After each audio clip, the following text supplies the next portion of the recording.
Hi guys, first of all ఈరోజు మనం వచ్చేసి శాండ్విచ్ చేసి చేయబోతున్నాం. అది కూడా నా ఓన్గానే. సరే వెళ్దాం పదండి. ఫస్ట్ పొటాటో కట్ అయిపోయింది.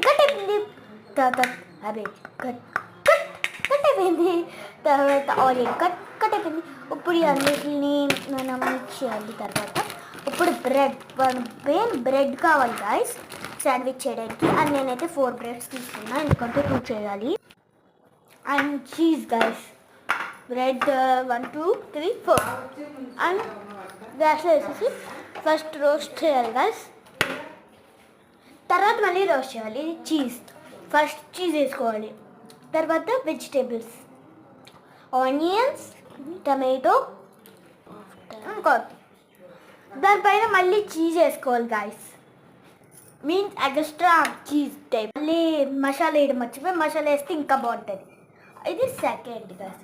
ఇప్పుడు దాన్ని రోస్ట్ చేసేస్తున్నాం. ఫైనల్లీ రోస్ట్ అయిపోయింది అండ్ మనం శాండ్విచ్ కూడా రెడీ అయిపోయింది. Bye guys.